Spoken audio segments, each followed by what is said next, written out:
Assalamualaikum warahmatullahi wabarakatuh. Berjumpa kembali bersama saya Advokat Dian Burlian di channel Literatur Hukum, channel referensi hukum bagi masyarakat Indonesia. Baiklah sahabat literatur hukum sekalian, dalam kesempatan kali ini kita akan membahas tentang tindak pidana penadahan.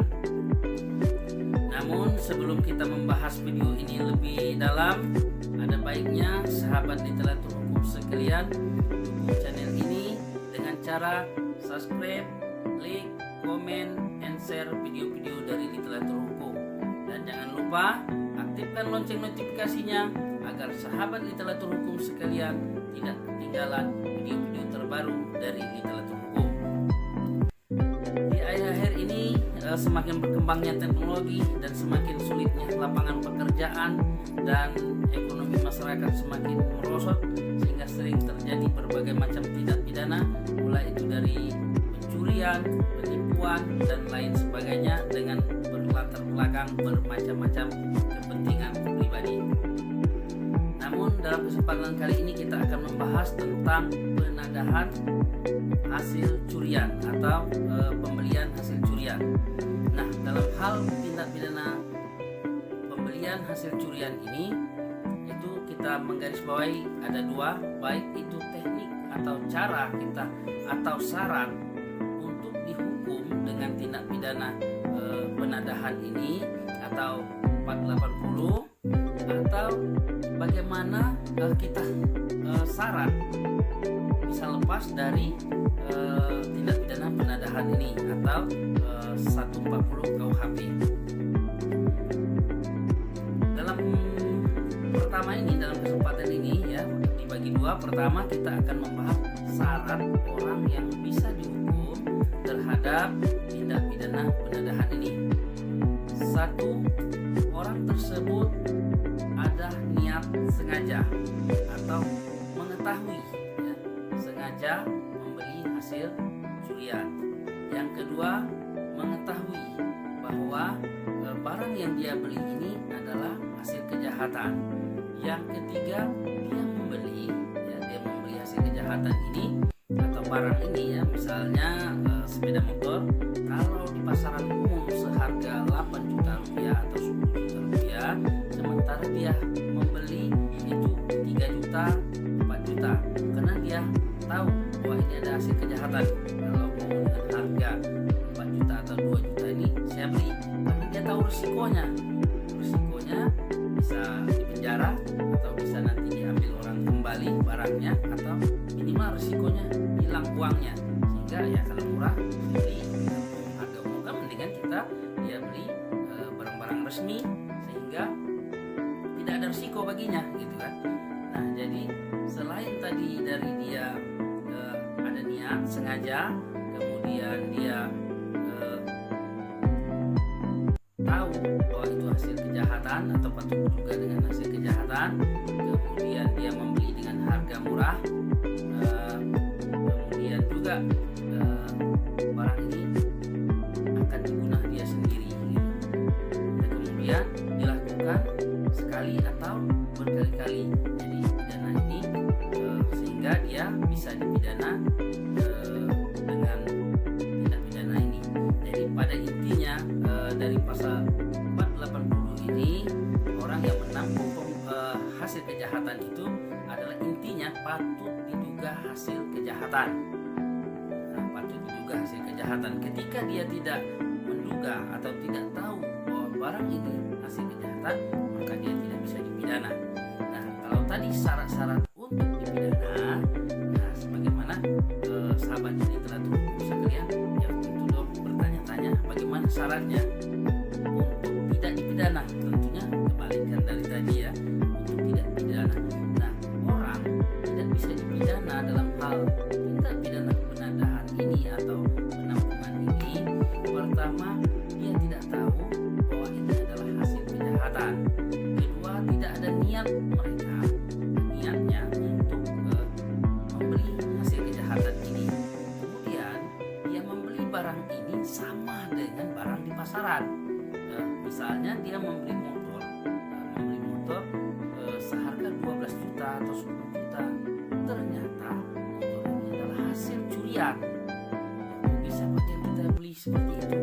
Misalnya dengan bujuk rayu dan lain sebagainya, dia bilang, saudaraku, ini saya menjual satu unit motor Beat ya, tahun 2020 mungkin, atau 2021 atau 2022 sekarang, atau sebelum-sebelumnya dengan harga 12 juta. Nah ini loh STNK-nya dan BPKB-nya. Setelah seminggu kemudian atau 2 minggu kemudian saya antar, atau dia beli seharga 12 juta tetapi bayar dulu 8 juta, nanti setelah BPKB datang lunasin katanya. Tentu dong kita percaya.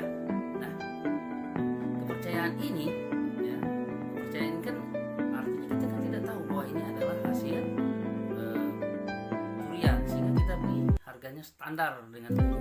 Artinya kita tidak bisa dipidana di sini sesuai dengan nas dari pasal 140. Nah kemudian di tempat kita itu lebih dari satu, ya lebih dari satu, walaupun satu sebenarnya juga bisa dihukum, tapi untuk lebih ini ya, kalau satu ini kan peluang untuk kita tidak mengetahui bahwa itu hasil kejahatan, logikanya masuk gitu. Tapi kalau lebih dari satu tadi ya tentu mungkin memang sudah pekerjaannya menampung barang-barang hasil curian. Nah kemudian selain dari harga yang apa tadi ya, harga yang mahal, kita juga mengenal orang ini mempunyai dasar. Artinya misalnya dia mencuri buah sawit.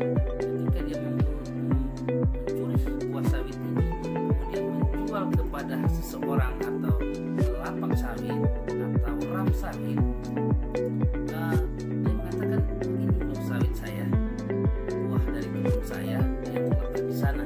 Sementara si pembeli ini tahu bahwa dia memang punya kebun di sana, dan hari ini rotasi memang waktu putarannya dia misalnya 2 minggu sekali, setiap hari Kamis, kebetulan setiap hari Kamis dia menjual.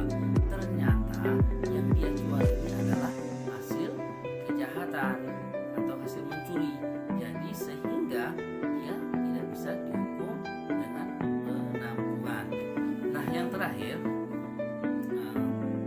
ini untuk orang tersebut dipidana ya. Tadi kembali untuk orang tersebut dipidana itu harus ditangkap terlebih dahulu si pelakunya. Berdasarkan si pelaku ini bercerita bahwa memang saya mencurinya pada hari sekian tanggal sekian, kemudian barang ini saya jual kepada si fulan. Nah pihak penyidik kepolisian terus mengejar ternyata di tempat si fulan ini ada. Nah setelah ada ini kan tentu memenuhi persyaratan untuk dihukum atau memenuhi persyaratan untuk tidak dihukum.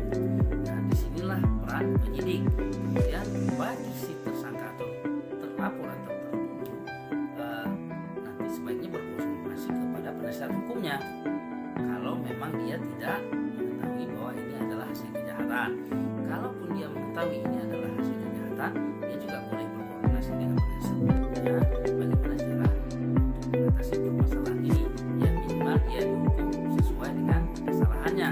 Ya bukan berarti bahwa cara ini membela atau membebaskan seseorang itu dari kesalahan. Artinya si penasihat hukum ini berkoordinasi, kalaupun memang harus dihukum itu sesuailah dengan kesalahannya. Kalau memang ada itu yang namanya restoratif justice, ya untuk saat ini kan sedang viral, sedang memang digalakkan baik oleh kejaksaan maupun oleh kepolisian yang namanya restoratif justice. Kalau di kepolisian ada surat edaran, kalau di kejaksaan juga ada yang namanya keputusan kejaksaan agung ya, artinya menggalakkan hukum yang namanya tajam ke atas dan humanis ke bawah, tapi bukan lawannya, yaitu tumpul ke atas tajam ke bawah. Nah inilah paradigma ini sedang diubah oleh penegak hukum kita, terutama polisi dan jaksa, supaya mengedepankan hati nurani dalam penegakan hukum, sehingga ini efektif dan mempunyai tujuan yang bermanfaat bagi orang yang dihukum maupun bagi masyarakat umum. Nah jadi sahabat literatur hukum sekalian, apabila ada pertanyaan, ada saran, ada pendapat terkait video ini, ini, ya silakan tulis di kolom komentar, nanti akan saya jawab. Namun sebelum kita akhiri video ini, saya akan mereview kembali, yaitu syarat orang dihukum tindak pidana penadahan ini adalah: 1. Patut diduga hasil kejahatan, kemudian mempunyai niat atau tujuan sengaja untuk membeli, ya. 2. Kemudian ketiga, dia membeli dengan harga murah, kemudian mengetahui ini hasil kejahatan, dan kemudian sudah ditangkap, pelakunya sudah ditangkap, bahwa dia menyatakan telah menjual dengan harga sekian kepada si terpidana atau terlapor pidana penampungan. Nah, sedangkan apabila tidak terpenuhi itu, misalnya dia tidak mengetahui bahwa itu adalah hasil kejahatan, kemudian dia membeli harga standar, harga standar di masyarakat. Yang ketiga, dia tidak ada niat untuk membeli. Kemudian yang keempat, pelaku utama atau si pelaku pencurian ini kan tidak tertangkap, maka dia tidak bisa dihukum. Kenapa demikian? Karena belum tentu si orang yang diduga pelaku tadi menjual kepada dia, walaupun faktanya ada buah atau ada barang yang serupa dan persis dengan barang yang korban kehilangan. Contohnya misalnya kan buah sawit yang tidak bisa dibedakan. Nah, kalau motor ada plat kendaraannya ya bisa juga. Tapi kalau motor yang sudah dimodif sedemikian rupa kan tidak bisa ada buktinya lagi, sudah hilang ciri-ciri khususnya, maka belum tentu juga nanti setelah ditangkap ternyata dia tidak menjual dengan simbolan, dia menjual tempat sia. Terus sementara orang yang sudah terlanjur dihukum atau ditahan. Makanya sebelum tertangkap pelaku utama, pidana penadahan ini kan tidak bisa dipidana.